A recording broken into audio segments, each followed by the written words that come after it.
The year 1910 marked a pivotal moment in the history of Central Africa with the formal establishment of French Equatorial Africa, or AEF. This federation, a patchwork of diverse territories, came under the consolidated control of the French colonial empire.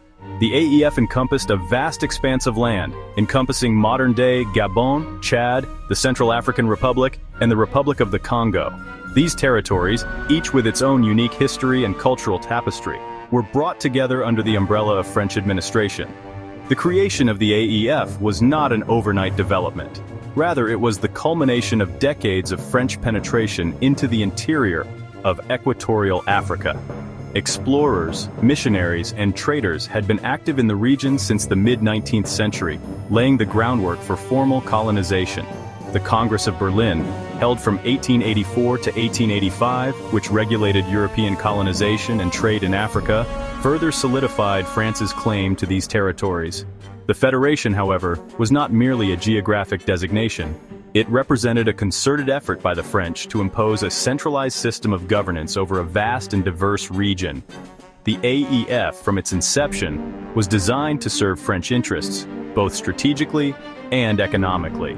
The establishment of the AEF marked the beginning of a new chapter in the history of Central Africa, one characterized by profound political, social, and economic transformations under French colonial rule. This period, spanning from 1910 to 1960, witnessed the AEF's evolution from a collection of disparate colonies into a significant, albeit exploited, entity within the French colonial empire.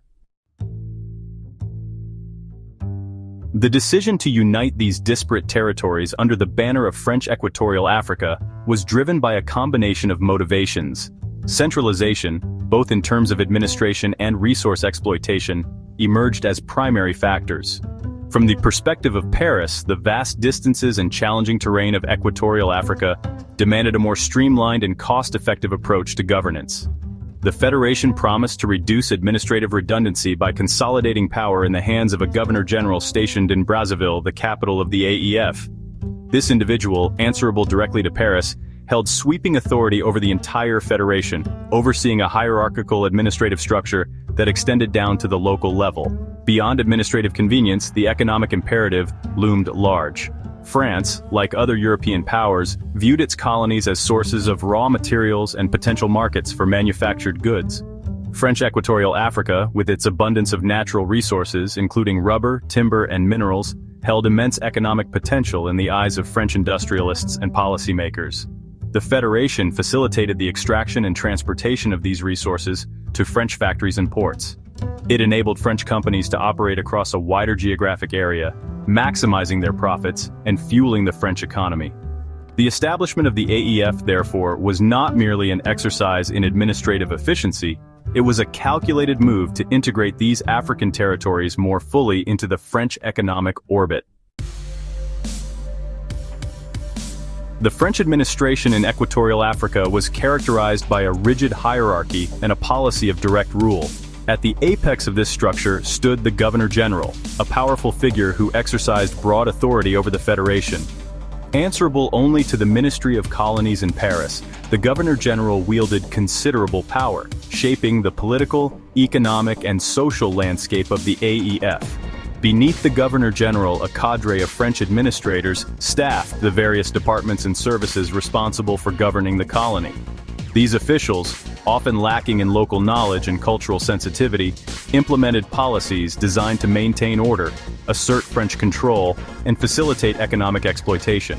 The French administration, in line with its policy of assimilation, sought to impose French language, culture, and values upon the indigenous population. This policy, deeply rooted in the belief of French cultural superiority, aimed to create a class of evolved Africans who would embrace French civilization and act as intermediaries between the colonial administration and the masses. Schools, for example, became important tools of assimilation, teaching French language, history, and culture, while often neglecting or denigrating indigenous traditions and languages. The policy of assimilation, however, proved largely unsuccessful. The vast majority of the African population resisted French attempts at cultural transformation, clinging to their own languages, customs, and beliefs. The French administration, facing this resistance, often resorted to coercive measures to maintain control and enforce its policies, sowing the seeds of resentment and rebellion that would ultimately contribute to the downfall of French rule in Equatorial Africa. The economic engine of French Equatorial Africa was fueled by the extraction of raw materials, primarily rubber and timber, destined for French factories and ports. The French colonial enterprise, driven by a mercantilist ethos, viewed the AEF as a vast reservoir of resources to be exploited for the benefit of the metropole. French companies, often granted monopolies or preferential treatment by the colonial administration, established plantations and logging operations throughout the Federation, extracting vast quantities of rubber, timber, and other raw materials. This economic exploitation, however, came at a heavy human cost. The French colonial administration, facing a chronic shortage of labor, resorted to a system of forced labor to meet the demands of French companies. African men, and sometimes women, were forcibly recruited from their villages and put to work on plantations, logging camps, and infrastructure projects. This system, often brutal and inhumane, resulted in countless deaths from overwork, malnutrition, and disease. The construction of the Congo Ocean Railway, a testament to French engineering but also a symbol of colonial exploitation, serves as a stark example of the human cost of French economic ambitions in Equatorial Africa. Thousands of Africans perished during the railway's construction, victims of accidents, disease, and the brutality of colonial overseers.